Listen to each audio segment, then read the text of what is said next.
എനിക്ക് ഈ ഭൂരി ഭയങ്കര ഇഷ്ടമാണ് കേട്ടോ. അതും ചൂടോടെ കഴിക്കാനാണ് ഇഷ്ടം, കറിയൊന്നും ഇല്ലാതെ വെറുതെ നമ്മൾ ചുട്ട് വെക്കുന്ന അപ്പം തന്നെ എടുത്ത് കഴിക്കത്തില്ല, നല്ല ടേസ്റ്റാണ്.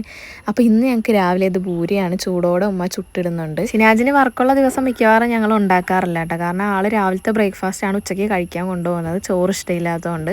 അപ്പോൾ ഭൂരി ആകുമ്പോൾ ചൂടോടെ തിന്നാലല്ലേ ആ ഒരു ഇതുള്ളൂ, നമ്മൾ കൊടുത്തു വിട്ടാൽ അത് തണുത്ത് ഒരുമാതിരി മരവിച്ചിരിക്കത്തില്ല. ഇന്ന് ഭൂരി ഉണ്ടാക്കിയപ്പോൾ സിനാജ് പറഞ്ഞു ഞാൻ ഭൂരി കൊണ്ടുപോയിക്കോളാം, ഒരു വട്ടം കൊണ്ടുപോയി നോക്കാം എങ്ങനെയാണ് അവസ്ഥയെന്നുള്ളത്.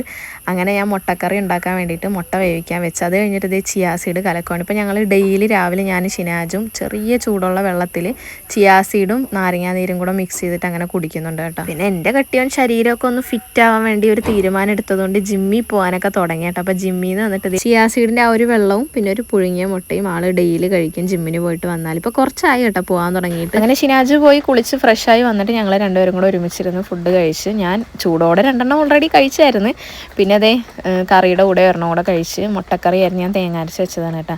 അങ്ങനെ ഷിനാജ് വർക്കിന് പോയി. ഇപ്പോൾ എനിക്ക് തോന്നുന്നു കൂന്തലിൻ്റെ സീസണാണ് കേട്ടോ, എപ്പോൾ മീൻ വാങ്ങാൻ പോയാലും കൂന്തലുണ്ടാവും.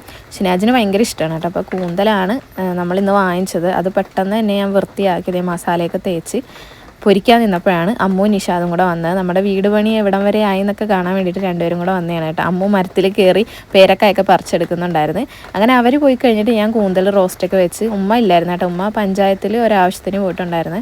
അപ്പം കൂന്തൽ മാത്രമല്ലേ ഉള്ളൂ, അപ്പോൾ എൻ്റെ കൂടെ എന്തെങ്കിലും ഒഴിച്ചുകറി വേണ്ടതെന്ന് ഓർത്തിട്ട് പെട്ടെന്ന് ഞാൻ പരിപ്പും തക്കാളിയും കൂടെ തേങ്ങ അരച്ചിട്ട് ഒരു ചാറും വെച്ച്. അങ്ങനെ അടുക്കളയൊക്കെ ഫുള്ളൊന്ന് ക്ലീൻ ആക്കിയിട്ട് ഉമ്മാക്ക് കുളിക്കാനുള്ള വെള്ളം അടുപ്പത്ത് വെച്ചിട്ട് ഞാൻ എൻ്റെ ബാക്കി പരിപാടികളിലേക്ക് പോയിട്ടാണ്. അപ്പം ഞാൻ കഴിഞ്ഞ വീഡിയോയിൽ പറഞ്ഞിട്ടുണ്ടായിരുന്നു നമ്മൾ ടോപ്പ് കമൻറ്ററെ സെലക്ട് ചെയ്യുന്നുണ്ടെന്ന്. നമ്മുടെ എല്ലാ വീഡിയോസിലും കണ്ടിന്യൂസ് ആയിട്ട് കമൻ്റ് ഇടുന്ന ആൾക്കാരിൽ നിന്ന് ഒരാളെയാണ് സെലക്ട് ചെയ്തത്, ഞാനല്ല, യൂട്യൂബ് തന്നെയാണ് കേട്ടോ സെലക്ട് ചെയ്യുന്നത്. ഇത്രയും സാധനങ്ങളാണ് അയാൾക്ക് കൊടുക്കാൻ ഞാൻ പ്ലാൻ ചെയ്തേക്കുന്നത്. ഇതിൻ്റെ കൂടെ ഞാനൊരു കുർത്തിയും കൂടെ ആഡ് ചെയ്യുന്നുണ്ട്, പക്ഷേ ഞാനത് വാങ്ങിച്ചിട്ടില്ല, കാരണം ആരാണോ അവരുടെ സൈസ് അനുസരിച്ചിട്ട് ഓർഡർ ചെയ്യാലോ എന്ന് വിചാരിച്ചു. ഒരുപാടൊന്നും ഇല്ലെങ്കിലും എന്നെക്കൊണ്ട് പറ്റുന്ന രീതിയിൽ എൻ്റെ ചെറിയ വരുമാനത്തിൽ നിന്ന് ഇതേ കുറച്ച് സാധനങ്ങളൊക്കെയാണ് നിങ്ങൾക്ക് വേണ്ടി ഞാൻ വാങ്ങിച്ചത്. അപ്പോൾ അതേ ഐഷ മെഹറിനാണ് നമ്മുടെ വിന്നർ. അപ്പോൾ എൻ്റെ ഇൻസ്റ്റ ഐഡിയിലേക്ക് ഈ ഐഷ മെഹറിൻ എന്ന് പറയുന്ന ആളൊന്ന് മെസ്സേജ് അയച്ചേക്കണേ. ഇനി ഇതുപോലെ കുഞ്ഞു കുഞ്ഞു ഗിഫ്റ്റുകൾ ഞാൻ നിങ്ങൾക്ക് തരാൻ വേണ്ടിയിട്ട് പ്ലാൻ ചെയ്യുന്നുണ്ട്. അപ്പോൾ എന്തായാലും എല്ലാവരും ഇനിയുള്ള എല്ലാ വീഡിയോസിലും കമൻറ്റ് ചെയ്തോട്ടാ.